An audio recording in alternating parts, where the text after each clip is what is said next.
అందరికీ హాయ్. అయితే నేను ఇప్పుడే ఈ మధ్యనే ఎర్న్ చేయడం మొదలుపెట్టాను కొంచెమే. ఇంతకుముందు ఇప్పటి వరకు మా మమ్మీ డాడీ డబ్బులు ఖర్చు పెట్టడమే. సో ఇచ్చేటప్పుడు నాకు చాలా హ్యాపీగా ఉంది. ఎందుకంటే నేను సంపాదించిన కొంచెంలో అంటే ఆ కొంచెంలో ఇది చాలా ఎక్కువ నాకు. సో మీరు అనుకోవచ్చు చిన్న అమౌంట్ అని, కానీ నేను ఇంకొకటి కూడా అనుకున్నాను. ఏంటంటే ఈ సినిమాకి ప్రాఫిట్స్ ఏమైనా వస్తే వచ్చిన దాంట్లో నుంచి 10% కూడా నేను ఈ కాజ్కి తప్పకుండా ఇస్తాను. అండ్ ఈరోజు మన చీఫ్ గెస్ట్ గారు, గౌరవనీయులైన Telangana honourable legislative assembly speaker గారికి చాలా థ్యాంక్స్ సార్. నాకు చాలా హ్యాపీగా ఉంది. ఐఎమ్ ఎక్స్ట్రీమ్లీ హ్యాపీ బికాజ్ మీరు ఇక్కడికి వచ్చి మీ చేతుల మీదుగా నేను ఇలా ప్రజలకి నా వంతు ఎంతో అంత ఇస్తున్నందుకు నాకు చాలా ఆనందంగా ఉంది. నిజంగా నాకు చాలా ఆనందంగా ఉంది. Thank you sir, thank you so much. Please వదిలే అబ్బాయి ఎందుకు. అయితే Ramnagar Bunny my debut film. Divija Prabhakar presents and producer Maleja Prabhakar and Prabhakar my family. ఈరోజు ఇక్కడికి వచ్చిన మీడియా వాళ్ళందరికీ థ్యాంక్ యూ. ఎక్కడ స్టార్ట్ చేయాలి?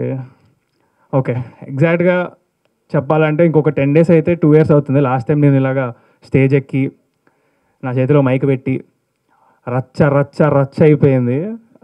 పెద్ద సంచలనం అయింది అప్పుడు. ఈసారి ఏమవుతుందో కొంచెం టెన్షన్గానే ఉంది. బట్ ఎందుకు అయిందిరా అని నేను ఆలోచిస్తే నాకు అనిపించింది ఒకటే,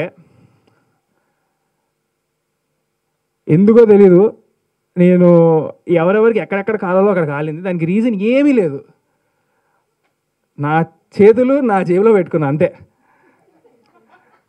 దానికి ఎందుకంత నా మీద లక్షల మంది కోట్ల మంది ఏమో పడిపోయారు అందరు నా మీద. దేనికి రా స్వామి, నాకు అర్థమే కాలేదు ఇప్పటికీ. అయితే చాలామంది చెప్పొచ్చింది ఏంటంటే స్టేజ్ మీద ఒకలాగా బిహేవ్ చేయాలంట. ఏమో మరి నాకు స్టేజ్ మీద ఒకలాగా కింద ఒకలాగా బిహేవ్ చేయడం రాదు. సినిమాలో చేస్తాను యాక్టింగ్, కానీ రియల్ లైఫ్లో చేయమంటే నా వల్ల కాదు. ఒకవేళ నేను టైం ట్రావెల్ చేయగలిగి September 16th, 2022 మళ్ళీ అదే రోజులోకి వెళ్తే నేను మళ్ళీ అలాగే నిల్చుంటా, మళ్ళీ అలాగే మాట్లాడతా, మళ్ళీ అది చేస్తాను. ఎందుకంటే నాకు తెలిసినంతవరకు నేను ఏ తప్పు చేయలేదు, ఎవరిని డిస్రెస్పెక్ట్ చేయలేదు. మా డాడీ మాట్లాడుతున్నారు, నాకు ఫస్ట్ టైం స్టేజ్ ఎక్కడం, ముందు 30 కెమెరాల పైన ఉన్నాయి, స్టాండ్లు వేసుకొని, ఏం అర్థం కాలేదు నాకు. ఆయన ఎందుకు పోగొడుతున్నారు నన్ను. ఇంకా అప్పటికి ఏది నాది గ్లిమ్స్ రాలేదు, ఏం రాలేదు. నా చదువు గురించి చెప్తున్నారు, ఏదో చెప్తున్నారు, నాకేం అర్థం కావట్లేదు. సో నేను ఇట్లా ఉన్నా అంతే, దానికి మించి ఏం లేదు అక్కడ. సో ఏదైనా తప్పు చేస్తుంటే అప్పుడు నన్ను అందరూ అంటున్నారంటే అప్పుడు 100% ఫీల్ అవుతా. కానీ ఏ తప్పు చేయలేదని నాకు తెలుసు కాబట్టి 1% కూడా నేను ఎటువంటి ఫీల్ అవ్వలేదు. అయితే దానికి కారణం నా మెంటల్ ఫౌండేషన్ స్ట్రాంగ్ ఉందని నేను నమ్ముతున్నాను. అది మా డాడీ నుంచి నాకు వచ్చింది. ఎందుకంటే మా నాన్న, ముందే చెప్తున్నా డిస్క్లైమర్ ఏంటంటే, ఇప్పుడు నేను డబ్బా కొట్టబోతున్నా మా నాన్న గురించి. అది మీరు డబ్బానా ఫ్యాక్స్ అనేది మీకు వదిలేస్తాను. కానీ నా ఒపీనియన్లో ఎవరి ఫాదర్ అయినా సరే, ఏ కొడుకైనా గర్వపడాలి. ఆ ఫీలింగ్ మీకు మీ నాన్న పైన లేదంటే దానంత దురదృష్టం ఇంకోటి లేదు. అలా లేనప్పుడు అట్లీస్ట్ మీరైనా సరే మీ లైఫ్లో ఒక గొప్ప తండ్రిగా అవ్వాలి. నా లైఫ్లో నాకు అదృష్టం ఉంది. మై డాడ్ బుల్లితెర megastar, small screen megastar. He's director, actor, producer. వేల ఎపిసోడ్లు నాట్ ఓన్లీ జస్ట్ సీరియల్లో యాక్టింగ్ చేసి ఇవి చేయడమే కాదు, హోస్ట్ కూడా చేశారు ఎన్నో shows, reality shows, dance shows. ఏది ఆయన చేయకుండా లేరు ఇండస్ట్రీలో ఇప్పటి వరకు. అండ్ ఉంటుంది రా భయ్ నాకు యాటిట్యూడ్. మా డాడీ అంత గొప్ప హీరో అయినప్పుడు ఎందుకు ఉండదు? అండ్ అది నాకు ఇన్సల్టింగ్గా మీరు అన్నారని అనుకుంటున్నారేమో, యాటిట్యూడ్ స్టార్ అని. నాకు యాటిట్యూడ్ అందరం it's pride. And also in the pride in my talent. నా కాన్ఫిడెన్స్ నాకు ఉంది.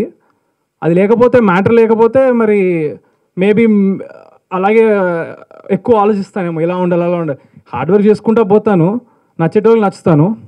అండ్ ఇప్పుడు ఈ సినిమా రామ్నగర్ బన్నీతో ఎంతమంది అయితే నెగిటివ్గా అన్నారో వాళ్ళందరూ పాజిటివ్ అవుతారు అనుకుంటున్నాను. 100కి 100% అవ్వకపోయినా సరే ఒక 60% అయ్యారు అనుకుందాం. నెక్స్ట్ సినిమాకి ఇంకొక 10%. సినిమాకి అందరినీ మార్చేదాకా నేను వదలను, మార్చి తీరుతా. ఎంటర్టైన్ చేద్దాం అనేది నా goal. That's what makes me sleep at night. అందరినీ హ్యాపీ చేయడం, పాజిటివ్ చేయడం, ఇదే నా గోల్. ఇప్పుడు లోకంలో నెగిటివిటీ ఉంటుంది, పాజిటివిటీ ఉంటుంది, రెండు ఉంటాయి, అది సృష్టి ధర్మం. అంతెందుకు, ఇప్పుడు మీ ఇంట్లో మీ అమ్మా నాన్న మీరు ఏం చేయకుండా ఇంట్లో ఉంటే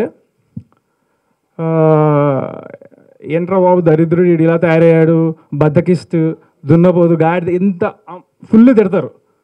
అదే మీరు ఒక వాటర్ బాటిల్ పట్టినా లేదా కొంచెం బట్టలు అటు తీసి చేసినా, మమ్మీకి ఏం హెల్ప్ చేసినా, లేకపోతే కొంచెం మార్క్స్ తెచ్చుకుని ఏమనుంటే అబ్బా నా కొడుకు బంగారం, అమ్మడి అమ్మ ఈడు జమ్ము అది ఇది అని బయట కూడా చెప్పుకుంటారు. ఎవరైనా అడిగితే ఆ రోజంతా హ్యాపీగా ఉంటారు. ఇట్స్ జస్ట్ సిచ్యువేషన్ అంతే.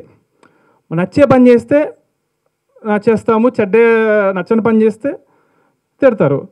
సో నేను నిల్చోవడం ఇదంతా నచ్చలేదేమో, దానికి నేనేం హెల్ప్ చేయలేను.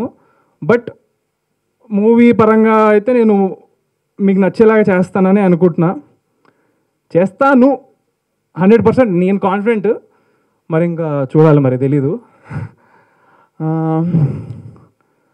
కానీ యాక్చువల్గా నన్ను అడిగితే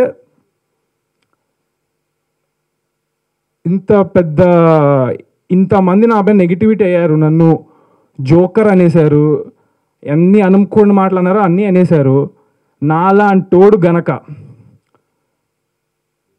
హిట్టు కొట్టాడు అనుకో, ఈ జనరేషన్ మొత్తానికి ఒక పెద్ద ఎగ్జాంపుల్. నాలాంటోడే నెగిటివిటీని పాజిటివిటీ చేసిండంటే ఎవడైనా చేయగలుగుతాడని ప్రతి ఒక్కళ్ళకి ఉంటుందని నేను అనుకుంటున్నాను. సో దానికోసం ఒకటే ఒక రిక్వెస్ట్ అందరికీ, రేపు పొద్దున యాటిట్యూడ్ స్టార్ అని మీకు సినిమా స్టార్ట్ అయ్యే ముందు వస్తుంది. Every positive person out there, I want you to scream. మీరు అరవాలి, ఇది నా రిక్వెస్ట్. నా కోసం కాదు, బట్ నెగిటివ్ నా కొడుకులందరికీ, ఓకే సారీ, నెగిటివ్గా ఉండేటోళ్ళందరికీ మైండ్ పోవాలి వాళ్ళకి. బేసిక్గా నాకు అదే కావాలి. I want everybody to just ఇంకా ఏమంటారు, స్ప్రెడ్ లవ్, పాజిటివిటీ. వీలైతే ప్రేమిద్దాం చూడు, మహా అయితే తిరిగి ప్రేమిస్తారు అంతే. సో ఏంద్ర బాబు మైక్ నా చేతిలో పెడితే మాకుతూనే పోతుంది. నేను అసలు ఏం ప్రిపేర్ అవ్వలేదు స్పీచ్. ఇక్కడ లాస్ట్ టైం కూడా ఇక్కడ నుంచి వచ్చింది మాట్లాడా, ఇప్పుడు ఇక్కడ నుంచి వచ్చేది మాట్లాడా అంతే. Thank you. I don't know why I did that. Okay దోస్త్, థ్యాంక్స్.